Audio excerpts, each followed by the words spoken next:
नमस्कार मेरे प्यारे दोस्तों, कैसे हो आप सब। मैं भगवान से यही मंगल कामना करता हूँ कि सभी के सभी खुश रहो और स्वस्थ रहो और इस कोविड-19 की महामारी में घर पर रहो। वैसे भी जो फाइनल ईयर में जो स्टूडेंट हैं इस साल उसके लिए एग्ज़ाम होंगे या नहीं होंगे वो कोर्ट कोर्ट में मामला चल रहा है, सुप्रीम कोर्ट में उस चीज़ का मामला चल रहा है। अब शायद जैसी दलीलें आ रही हैं उन दलीलों को सुनकर ऐसा लग रहा है कि शायद फाइनल वालों के एग्ज़ाम 100% होंगे ही। तो फाइनल वाले स्टूडेंट है वो अपनी पढ़ाई चालू कर दें, क्या पता है एग्ज़ाम हो जाए। तो ठीक है, अपनी पढ़ाई आप चालू करो। और पिछले 3-4 दिनों से भी मैं आपके लिए क्लास अपलोड नहीं कर पाया था, उसके पीछे कारण था कि मेरी कुछ तबीयत ख़राब थी। और अब मैं पिछले दिनों के तुलना में आज बहुत बेटर फील कर रहा हूँ, इसलिए मैं आज फिर से आप लोगों के लिए क्लास लेके आया हूँ। आप टेंशन ना करो। कुछ स्टूडेंट ऐसे सोच रहे होंगे कि सर कोर्स कराएंगे पूरा नहीं कराएंगे। अरे आपका कोर्स कंप्लीट होगा और जो सेकेंड ईयर में इस साल सेकेंड ईयर से इस साल फाइनल में आए हैं उनके तो एग्ज़ाम मार्च के आसपास लगेंगे। तो उनका कोर्स है जो मार्च से पहले ज़रूर कंप्लीट होगा। और जो उनका फाइनल वालों का एग्ज़ाम तो अभी शायद 15-20 दिन में कभी भी लग जाए लगेगा। तो उतने दिन में तो कोर्स कंप्लीट कराना इम्पॉसिबल है, क्योंकि 2-2 मैथ के पेपर रह रहे हैं, उनका सिलेबस बहुत ज़्यादा बड़ा है। वो 15-20 दिन में ऐसे होने को तो हो जाएगा, पर वो वाली बात नहीं रहेगी कि उनको एक एक कॉन्सेप्ट समझाया जाए फिर वो उसको उस समझाने को समझाना नहीं कहते। वो तो ऐसा हो गया भाई कोई टीचर है और अपनी वाहवाही लूटने के लिए भाई मैंने फाइनल वालों का कोर्स भी कंप्लीट करा दिया, वो हो गया। तो ठीक है, अपन ऐसा काम नहीं करते। अपना तो ये है कि स्टूडेंट के जब तक भेजे में नहीं घुस जाता जब तक समझाते हैं, इसलिए अपन आराम से कराते हैं। इसलिए मैं पहले ही बोल दिया था कि जो इस साल फाइनल में है उनके लिए मैं बिल्कुल नहीं लेके आया हूँ। ये उनके लिए जो सेकेंड ईयर से इस साल फाइनल में आए और फर्स्ट ईयर सेकेंड ईयर की क्लासें आपको कुछ दिनों बाद उनके भी बैच में चालू कर दूंगा, तब वो आपके लिए वो भी आप पढ़ लेना। इसलिए अब अपन अपनी पढ़ाई पर आते हैं। तो अपने शायद मोमेंट ऑफ इनर्शिया चल रहा था, उसमें मैं आपको कितने 4 क्वेश्चन करा चुका था। आज अपना 5वां क्वेश्चन है। चलो क्वेश्चन नंबर 5 सभी के सभी बोर्ड से उतार लेना।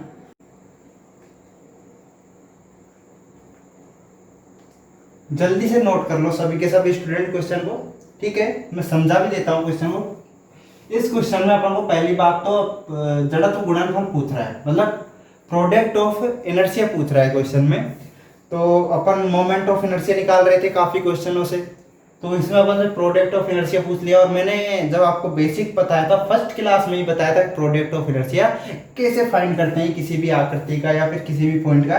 तो शॉर्ट में मैं एक बार बता देता हूँ कि प्रोडक्ट ऑफ इनर्शिया जो स्टूडेंट भूल गए हैं पुरानी क्लासों को तो उनके लिए एक बार थोड़ा सा रिविजन करा देता हूँ। जैसे कि प्रोडक्ट ऑफ इनर्शिया कैसे निकालते हैं। जैसे कि ये कोई पॉइंट है P, पॉइंट है कौन सा P, और उस पॉइंट P का अपन को मास दिया हुआ है, क्या है M। क्या दिया है M। ये एक्सिस है y और ये एक्सिस है x। तो यदि अपन को क्वेश्चन में दे दिया जैसे पॉइंट P का इसकी एक्सिस x और इसकी एक्सिस y के परिते प्रोडक्ट ऑफ इनर्शिया फाइंड करो, तो अपन कैसे करेंगे। इस पॉइंट P से एक परपेंडिकुलर लाइन है जो x एक्सिस पर ड्रॉ करेंगे और इसी प्रकार एक परपेंडिकुलर लाइन है वो y एक्सिस पर ड्रॉ करेंगे। अब जो P से लेकर x एक्सिस तक की जो परपेंडिकुलर जो लेंथ है उसको अपन नाम दे देंगे y, और यहां से यहां तक की जो लेंथ है उसको नाम दे देंगे x। तो पॉइंट P का about its axis x and y, about its axis x and y product of inertia क्या होगा प्रोडक्ट ऑफ इनर्शिया देखो Pi बराबर इसका मास m और x और y जो परपेंडिकुलर जो लेंथ है किससे x और y एक्सिस से उनका गुणनफल। तो mxy क्या होगा पॉइंट P का product of inertia about its axis x and y। तो ठीक है, आपको पता चल गया होगा कि प्रोडक्ट ऑफ इनर्शिया क्या होता है। तो अपन को इधर भी प्रोडक्ट ऑफ इनर्शिया फाइंड करना है, वो कैसे करेंगे। देखो क्या बोल रहा है कि अर्धवृत्तीय तार का इसके व्यास, पहले तो अपन एक अर्धवृत्तीय तार बनाते हैं। देखो ये है एक अर्धवृत्तीय तार, है और क्या बोल रहा है इसके व्यास, इसका व्यास बना लो आप। ये इसका व्यास होगा, सभी जानते हो, ये इसका व्यास हो गया। इसके व्यास तथा इसके व्यास के सिरे पर स्पर्शी रेखा के परिते, इसके व्यास तथा इसके व्यास की एक सिरे पर स्पर्शी रेखा है। स्पर्शी रेखा के परिधि इसका प्रोडक्ट ऑफ इनर्शिया अपन को फाइंड करना है। क्या फाइंड करना है? Product of inertia. एक तो इसके डायमीटर और इसकी जो स्पर्श रेखा जा रही है इस जो डायमीटर के एक सिरे से जो स्पर्श रेखा जा रही है, इन दोनों लाइन के परिधि अपन को इस सेमी सर्कुलर वायर का प्रोडक्ट ऑफ इनर्शिया फाइंड करना है। तो ये तो पॉइंट पी का था, तो ये तो पॉइंट का प्रोडक्ट ऑफ इनर्शिया निकालते हैं, पर अपन को यहाँ पर पूरा का पूरा तार दे दिया है, तो इसमें एक पॉइंट के आकार का अपन एक अल्पांश मान लेंगे, फिर उसका अल्पांश निकालेंगे, उस अल्पांश का प्रोडक्ट ऑफ इनर्शिया निकालेंगे, सॉरी क्या निकालेंगे? प्रोडक्ट ऑफ इनर्शिया उस अल्पांश का निकालेंगे, फिर अपन उसका इंटीग्रेशन करके पूरे वायर का प्रोडक्ट ऑफ इनर्शिया निकाल लेंगे। तो ठीक है, इसमें अपन एक अल्पांश, इसको नाम दे देते हैं पहले, एक इसका डायमीटर हो गया ए बी, और ये हो गई वाई एक्सिस, जो इसको स्पर्श कर रही है इसके एक सिरे को, वो क्या है? Y axis. और इसको आगे बढ़ाए तो ये क्या होगी? X axis. क्या होगी? X axis. ठीक है, इसमें एक अल्पांश ले लिया अपन ने P और Q। क्या ले लिया? P और Q। अब देखो P जो सेंटर से P के मध्य जो डिस्टेंस है, मतलब इसका जो रेडियस है वो अपन ने मान लिया R। क्या मान लिया? R। इसी प्रकार देखो ये इसका अल्पांश हो गया, क्या हो गया? PQ। जो PQ जो चाप की लंबाई है वो क्या हो गया? मतलब PQ जो वायर की लंबाई है वो अपना अल्पांश ले लिया अपन ने, PQ लेंथ के वायर को एक अल्पांश मान लिया। तो जैसे कि यहाँ पर कौन बन रहा है? थीटा, और यहाँ पर बन रहा है डेल थीटा। क्या बन रहा है? Del theta. क्या बन रहा है? Del theta. ठीक है, ये आपको पता चल गया। जब ये रेडियस R है और यहाँ पर एंगल बन रहा है डेल थीटा, तो PQ चाप की लेंथ क्या होगी? R del theta. कौन से वाले फॉर्मूले से निकली है? कौन से वाले? एंगल बराबर आर्क अपॉन रेडियस, उस वाले फॉर्मूले से क्लियर अपन ने निकाल लिया कि ये PQ जो आर्क है इसकी लेंथ कितनी होगी? R del theta. तो ठीक है, अब हम इस PQ का प्रोडक्ट ऑफ इनर्शिया कैसे फाइंड करेंगे? तो ठीक है, मैं क्वेश्चन को मिटा रहा हूं। देखो एक एक लाइन को और एक एक बात को ढंग से समझना सभी के सभी छात्र।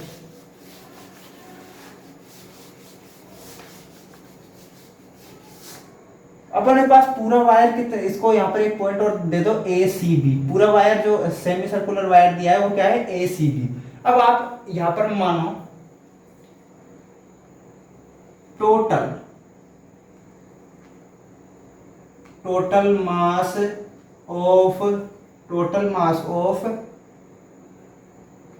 Mass of ACB semi circular wire.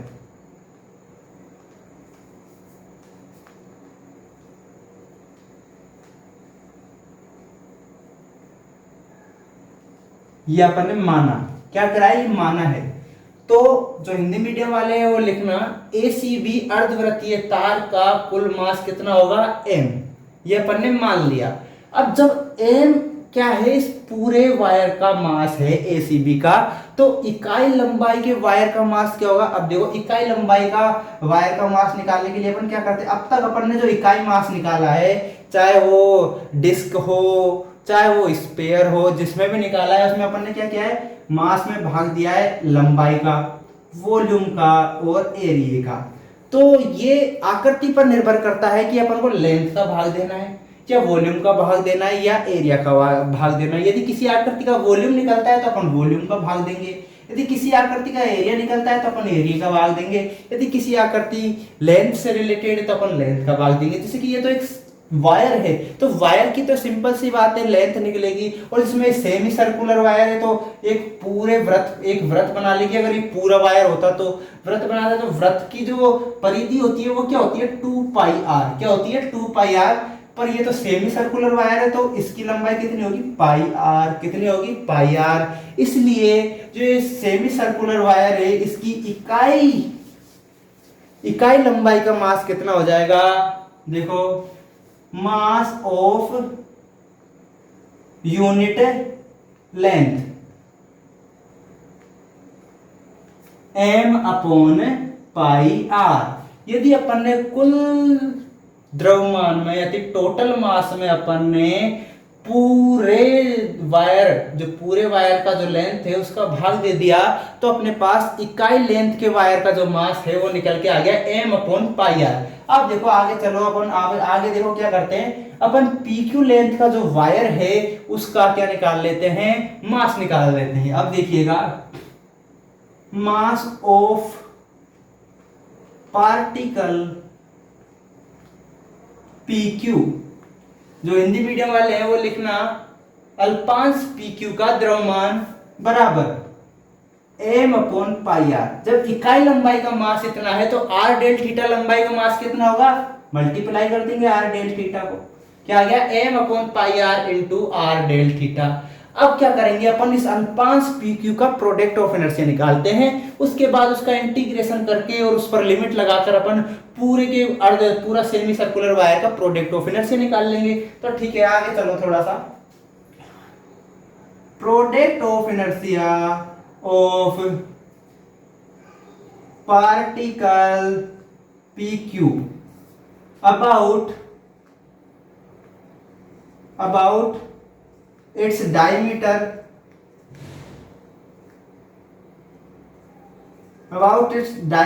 and y-axis, about its diameter और y-axis। जो अल्पांश pq का अपने पास जो अपन अब प्रोडक्ट ऑफ इनर्शिया निकालेंगे वो इसके डायमीटर और जो ये सेमी सर्कुलर का डायमीटर है ये ab, इसके और जो ये y एक्सिस है इसके सापेक्षी तो निकालेंगे, इसके परिधि निकालेंगे। हिंदी मीडियम वाले ने लिखना अल्पांश pq का डायमीटर ab लिख लेना यहाँ पर, डायमीटर ab और y एक्सिस के परिधि जड़त्व गुणन, क्या जड़त्व गुणन क्या होगा, m/πr into r del theta. ये तो हो गया मास, किसका मास हो गया, pq का। अब pq की डायमीटर ab से और y एक्सिस से लंबवत दूरी वो भी तो मल्टीप्लाई होंगी यहाँ पर, अभी तो बताया था मैंने आपको कैसे।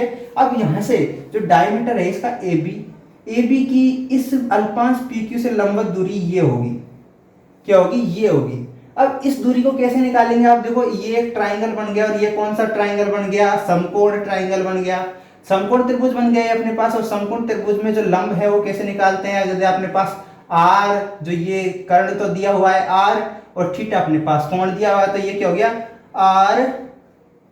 r sin थीटा, क्या हो गया r sin थीटा। इसी प्रकार आप थोड़ा सा इस पर भी विचार करो, y एक्सिस से लंबवत दूरी पर, y एक्सिस से लंबवत दूरी पर आप विचार करोगे तो आप पाओगे कि देखो यहां तक की जो डिस्टेंस है, यहां से लेकर यहां तक की डिस्टेंस है वो तो हो गई r, क्या हो गई r, और यहां से लेकर यहां तक की डिस्टेंस देखो। अब इस वाले ट्राइंगल पर थोड़ा विचार करो, इस वाले ट्राइंगल पर यदि यहाँ पर ओरिजिन, यहाँ पर O है, इस पॉइंट को जैसे M नाम दे दिया, तो PMO पॉइंट पर, PMO ट्राइंगल पर आप थोड़ा जरा सोचो, यदि ये कर्ण R दिया हुआ है और अपन को क्या फाइंड करना है, PM फाइंड करना है, तो PM क्या आ जाएगा, R cos थीटा, क्या आ जाएगा, R cos थीटा। तो इसका मतलब जो P से लेकर y एक्सिस पर जो परपेंडिकुलर लेंथ है उसकी लंबाई कितनी हो जाएगी, total r plus r cos theta. तो ठीक है, अब इसको अपन मल्टीप्लाई कर देंगे इनको, यहां पर देखो क्या होगा, r sin theta into r plus r cos theta. ठीक है, ये आ गया अपने पास। अब अपन क्या करेंगे, पूरी की पूरी जो ये वायर है, पूरा एबी जो एसीबी जो वायर है, इस पूरे वायर का अपन क्या निकालेंगे, प्रोडक्ट ऑफ इनर्शिया। वो कैसे निकलेगा, देखो जरा सोचो। अब अपन इस पर इंटीग्रेशन लगा देंगे तो अपने पास वो भी निकल के आ जाएगा। और यहाँ पर देखो डेल थीटा ओनली फॉर एक ही वेरिएबल है, क्या है, एक ही वेरिएबल है, तो इसका मतलब इंटीग्रेशन क्या होगा, सिंगल इंटीग्रेशन होगा, डबल इंटीग्रेशन नहीं होगा। तो ठीक है, अब लिखिएगा यहाँ पर product of inertia of ACB semi circular wire.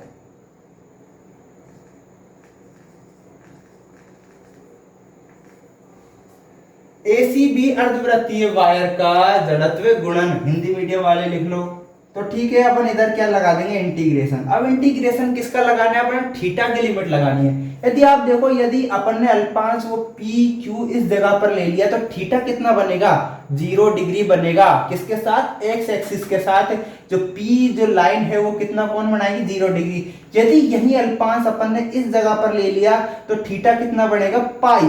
तो लिमिट कहां से कहां तक हो गई, 0 टू पाई, 0 टू पाई हो गई। और देखो इस r को यहाँ r से कैंसिल कर लो आप। और ठीक है, आगे चलो, थोड़ा ध्यान देना, m अपॉन पाई, ये m अपॉन पाई ले लिया अपन ने, इसको अंदर मल्टीप्लाई करो आप। अंदर मल्टीप्लाई करोगे तो देखो क्या आ जाएगा, R square sine theta plus R square sine theta cos theta, sine theta cos theta, और डी थीटा अपने साथ ये गुणा में है तो इंटीग्रेशन लगेगा तो डेल थीटा डी थीटा में चेंज हो जाएगा। समझ आ रहा है ना आपको, बिल्कुल? कोई लॉजिक या फिर कोई कुछ कंफ्यूजन है क्या अब तक? ठीक है, अब अपन आगे चलेंगे थोड़ा।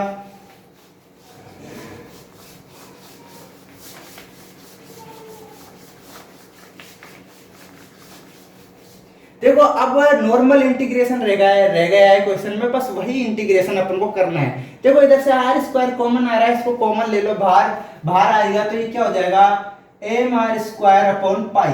क्या हो जाएगा, M R square upon pi, और 0 टू पाई लिमिट लगा दी। लिमिट लगा दी तो देखो अब आगे अंदर क्या रह गया, sign theta plus sign theta cos theta, और बाहर है D theta.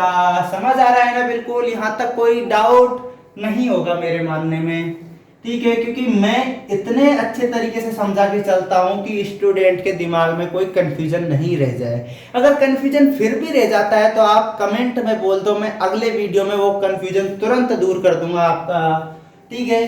M R square upon pi. आप देखो ये जो साइन थीटा को साइन थीटा रहने दो, आप यहाँ पर क्या रहने दो, साइन थीटा को साइन थीटा रहने दो। अब यहाँ पर ऊपर नीचे 2 से मल्टीपल, 2 का भाग दो, 2 से गुणा कर दो, तो ये हो जाएगा साइन थीटा कोस थीटा, और ये डी थीटा।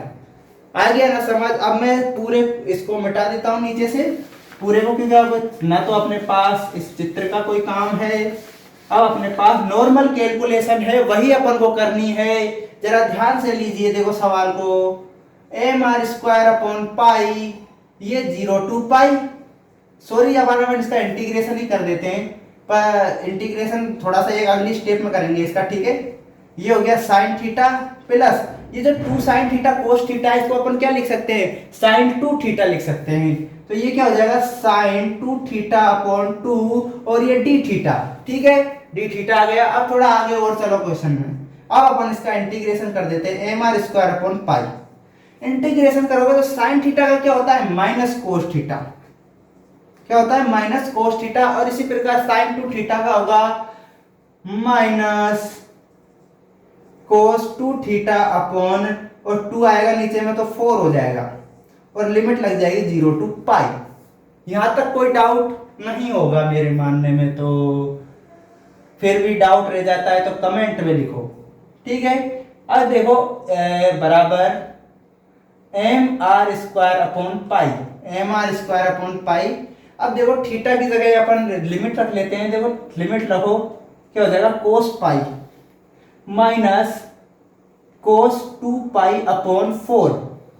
फिर देखो आगे क्या आता है, माइनस, तो माइनस इसमें पहले से ये, तो माइनस माइनस क्या हो जाएगा, प्लस। इधर भी माइनस का चिन्ह है, स्टूडेंट लगा लेना, मैं लगाना थोड़ा भूल गया था अभी।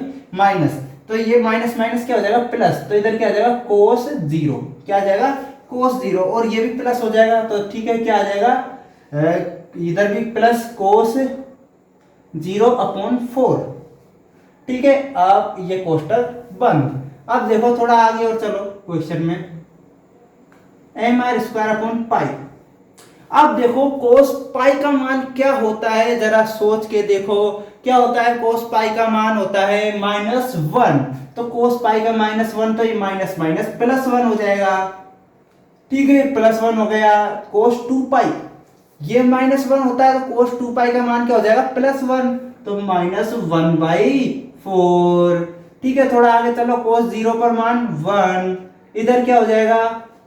इधर cos 0 का मान 1/4, ये 1/4 से ये वाला 1/4 कैंसिल और ये 1 और 1 हो जाएगा 2 और उत्तर आ जाएगा अपने पास 2mr²/पाई। यही अपने पास उत्तर है किसी अर्धवृत्तीय तार का, उसके डायमीटर और उसके डायमीटर के एक सिरे से अर्धवृत्तीय तार के स्पर्श करती हुई जाने वाली लंबवत रेखा के परिते ये अपने पास क्या है, प्रोडक्ट ऑफ इनर्शिया 2mr²/पाई। अब ठीक है, अपन अपने नेक्स्ट क्वेश्चन पर चलते हैं, क्वेश्चन नंबर 6। जल्दी से नोट करो सभी स्टूडेंट क्वेश्चन को। देखो इस क्वेश्चन में क्या बोल रहा है क्वेश्चन कि एक दीर्घवृत्तीय के एक चतुर्थांश, मतलब एक इलिप्टिक है, एक इलिप्सिस है, उस इलिप्सिस का क्वाड्रेंट अपन को दिया हुआ है और उस क्वाड्रेंट का अपन को प्रोडक्ट ऑफ इनर्शिया फाइंड करना है। मतलब इस सवाल में भी अपन को प्रोडक्ट ऑफ इनर्शिया फाइंड करना है, मतलब पिछले सवाल जैसा ही है, बस आकृति चेंज हुई है और लिमिट वगैरह चेंज हो जाएगी, मतलब प्रोसेसिंग बिल्कुल पिछले क्वेश्चन जैसी ही रहेगी और आपको भी मतलब ये चीजें जल्दी ही आपकी हैबिट में आ जाएंगी यदि आप जितनी ज्यादा प्रैक्टिस करोगे क्वेश्चनों की। तो ठीक है, अपन को प्रोडक्ट ऑफ इनर्शिया इसमें फाइंड करना है। किसका फाइंड करना है? इलिप्सिस का क्वाड्रेंट अपन को दिया हुआ है। अब एक इलिप्सिस का क्वाड्रेंट कुछ इस प्रकार से होता है, क्योंकि देखो जो इलिप्सिस है उसकी आकृति कुछ इस प्रकार से होती है। यदि इसका क्वाड्रेंट अपन ले लें तो इस क्वाड्रेंट कितना रह जाएगा इसका, ये इसका क्वाड्रेंट रह जाएगा, इसका एक चौथा हिस्सा, मतलब क्या रह जाएगा, इसका चौथा हिस्सा रह जाएगा। ये इसकी वाई एक्सिस हो जाएगी और ये इसकी एक्स एक्सिस हो जाएगी। क्या हो जाएगी? ये इसकी एक्स एक्सिस और ये इसकी वाई एक्सिस, और ये इसका ओरिजिन पॉइंट इसको मान लो आप जैसे कि O। इस पॉइंट को नाम दे दो आप A और इस पॉइंट को नाम दे दो B, और O से लेकर A तक की जो डिस्टेंस है वो है A। ये क्या है? खंड है। क्या है? खंड। अब जो इलिप्सिस का अपने पास इक्वेशन आपने पढ़ा होगा वो क्या होता है? x² plus y² + b² = 1। किसी को ये नहीं समझ आ रहा था, ये ऐसे लिखा हुआ है x²। तो ठीक है, ये होता है किसका? एक इलिप्सिस का इक्वेशन होता है ये। अब अपन इसका क्या करेंगे? प्रोडक्ट ऑफ इनर्शिया फाइंड करेंगे। देखो कैसे फाइंड करेंगे, बिल्कुल प्रोसेसिंग बिल्कुल सेम रहेगी पिछले वाले क्वेश्चन की तरह। इसमें भी अपन एक क्या लेंगे? एक अल्पांश ले लिया अपन ने। अब के स्टूडेंट सोच रहे होंगे कि भाई पिछले क्वेश्चन में अल्पांश यहां पर लिया था, अब इसमें इधर क्यों ले लिया? तो इसमें भी भाई किनारों पर लेना है। अरे उसमें इसलिए लिया था क्योंकि वो वायर था और वायर के बीच में स्पेस होता है वो बिल्कुल खाली होता है और ये भरा हुआ स्पेस है, और भरे हुए स्पेस का आप जानते हो क्या निकलता है? एरिया। और वो तो एक इस तरीके से थी जैसे कि आप एक रिंग पहनते हो अपनी उंगली में, उसके बीच में कुछ नहीं होता, बस आर पार आप उसके देख सकते हो। तो ये उस तरीके की आकृति नहीं होती है, बीच में से भरी हुई होती है। ठीक है, इसलिए अपन ने इसमें अल्पांश बीच में से मानेंगे। तो अल्पांश क्या हो गया? PQRS। ठीक है, ये अल्पांश ले लिया अपन ने इसका। अब अल्पांश की जो ये एक्सिस है, एक्स एक्सिस से जो डिस्टेंस है वो क्या है? y। क्या है? y। और यहां से लेकर जो इसकी डिस्टेंस है वो है x। क्या है? x। और PQ की जो PQ के मध्य दूरी डेल x और QR के मध्य जो दूरी है वो है डेल y। ये सब अपन ने क्या किया है? माना है। क्या किया है? माना है। अब अपन इसका क्या करते हैं? प्रोडक्ट ऑफ इनर्शिया फाइंड करने के लिए पहले तो इसका कंप्लीट मास मानते हैं। जो अपने पास क्वाड्रेंट दिया हुआ है इसका मास कितना है? टोटल मास ऑफ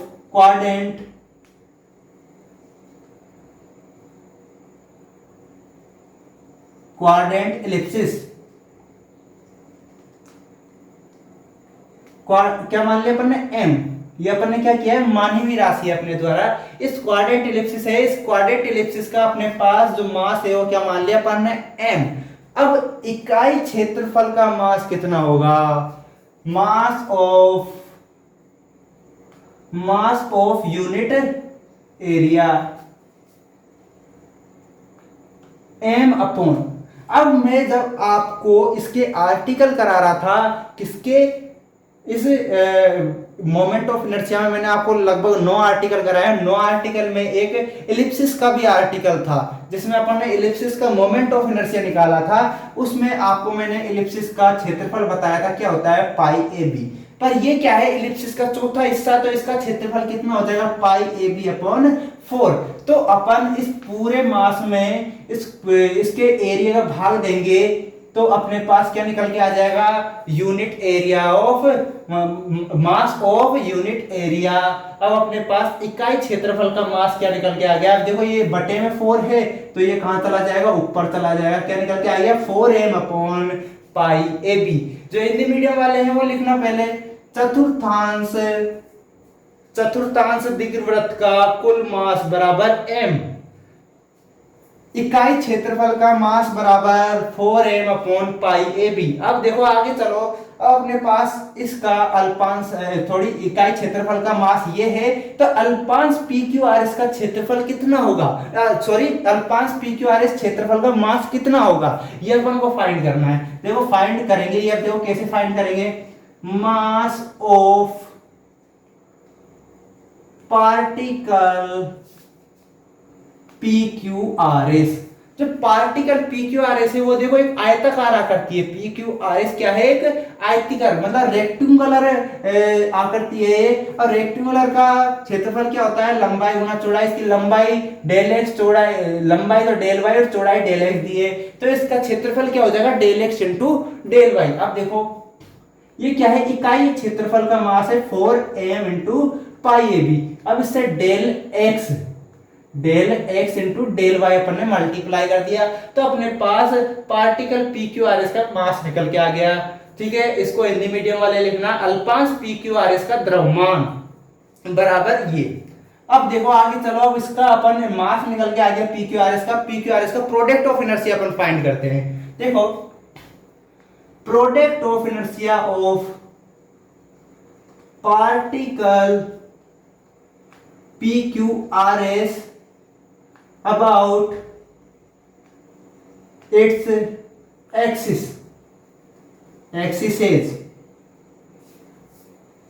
कौन सी है, x और y।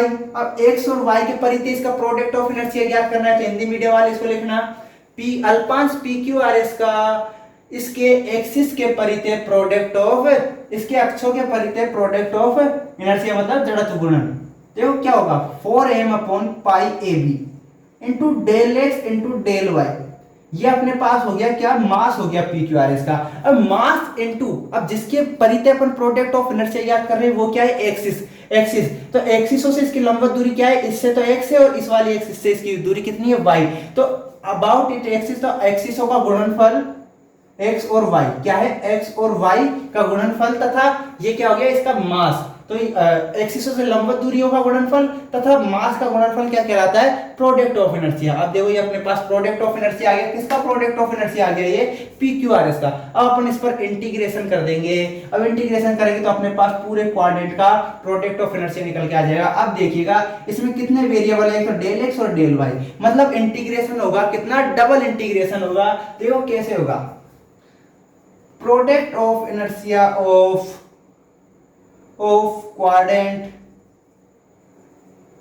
quadrant ellipsis about its axes। Hindi medium वाले लिखना, चतुर्थांश दीर्घवृत्त का इसके अक्षों के परिधि जड़त्व गुणन क्या होगा, देखो 4m upon pi A B को क्या रख लो, आप भार रख लो, 4m into pi, 4m upon pi A B को भार निकाला और इंटीग्रेशन है डबल। कैसा इंटीग्रेशन है, डबल इंटीग्रेशन। और अंदर देखो क्या है, एक्स वाई और डेल एक्स डेल वाई क्या हो जाएगा, डी एक्स डी वाई, क्योंकि ये इंटीग्रेशन में चले गए। अब सबसे पहले किसकी लिमिट रखने में आएगी, y की लिमिट। तो y की लिमिट अपन कैसे रखेंगे, यदि देखो y कहां से कहां है, देखो नीचे से ऊपर की ओर। तो यदि जो ये पी क्यू आर एस अल्पांश यहां पर ले लिया जाए, इस जगह पर ले लिया जाए पी क्यू आर एस अल्पांश, तो इस जगह पर y क्या है, 0। तो देखो 0, तो 0, और इस जगह पर इस अल्पांश y को ले लिया जाए, तो इस जगह पर अल्पांश y है वो क्या होगा, देखो यहां से देखो समीकरण क्या था, x square upon x a square plus y square upon b square बराबर 1। ये क्या होता है, दीर्घवृत्त का इक्वेशन होता है। तो यहां से आप y का मान निकालो, y का मान अपने पास क्या आ जाएगा, 1 minus x square upon a square, क्या आ जाएगा 1 minus x square upon a square, इसका रूट और गुणा में क्या होगा, देखो y बराबर गुणा में ये b इधर चला जाएगा तो ये b, देखो निकालना आप, देखो अपने पास y का मान क्या आ जाएगा b, b और रूट में 1 minus x square upon a square है, ये क्या है x square upon a square, ये अपने पास y का लिमिट आ गई। तो यहाँ पर अगर y का मान क्या होगा ये होगा, तो अपन लिमिट रख देते हैं, देखो क्या है b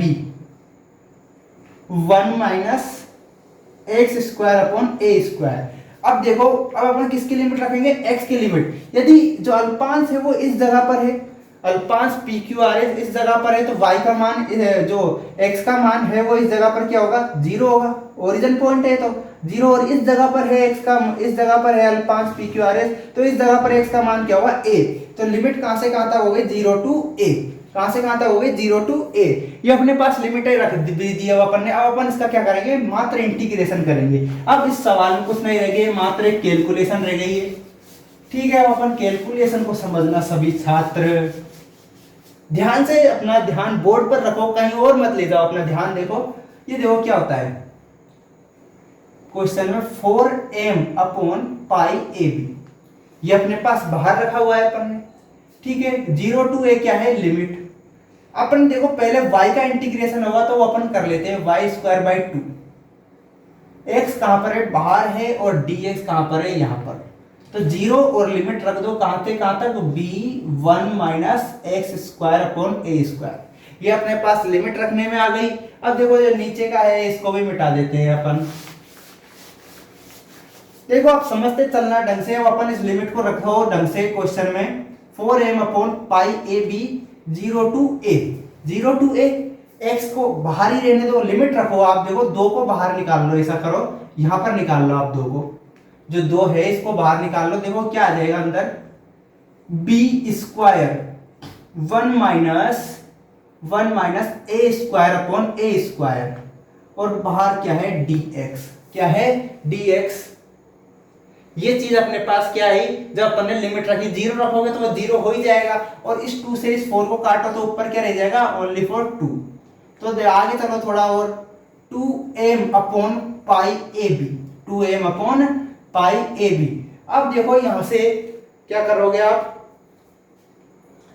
0 टू a, देखो b स्क्वायर यहां से बाहर निकालो आप, b स्क्वायर और a स्क्वायर को भी बाहर निकाल लो, तो अंदर क्या रह जाएगा, देखो अंदर रह जाएगा a square minus x square, a square minus a square, और x पहले से बाहर है ही, और ये dx।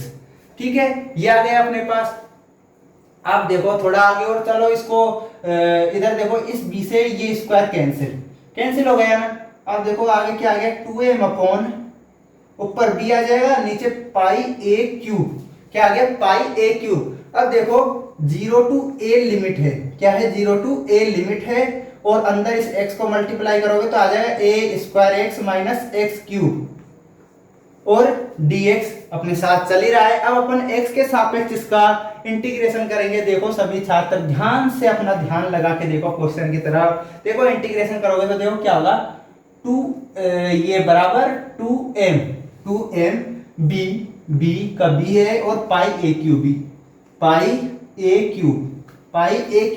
अब देखो ये क्या हो जाएगा, इसका इंटीग्रेशन करो तो देखो क्या आ जाएगा x square upon 2, a square तो रहेगा ही, और एक्स स्क्वायर अपॉन 2, इसका करोगे तो क्या आ जाएगा माइनस एक्स 4 अपॉन 4, और लिमिट 0 टू a, क्या हो जाएगी 0 टू a।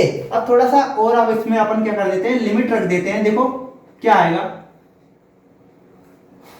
ये आ गया यहाँ पर, तो लिमिट रखोगे तो देखो a स्क्वायर इससे मल्टीप्लाई होगा तो यहाँ पर क्या हो जाएगा a4 माइनस 2, और इधर भी a4 माइनस 4 आ जाएगा। अब देखो इसमें से इसको आप निकालोगे तो अपने पास क्या आ जाएगा 2mb पाई a क्यूब, और देखो इधर से आ जाएगा अपने पास a4 अपॉन 4, तो इस a क्यूब से ये वाला 4 कैंसिल, और इस 2 से ये वाला 2 भी कैंसिल, तो m अपॉन 2, और नीचे क्या है पाई बाई, ये अपने पास क्या आ जाएगा आंसर आ जाएगा, क्या आ जाएगा m अपॉन 2 पाई। और ये किसका आंसर है, क्या है ये चीज, जो अपना क्वाड्रेंट एलिप्सिस है उसका एक्सिस जो उसकी अक्ष थी एक्स और वाई उसके परिते प्रोडक्ट ऑफ इनर्शिया।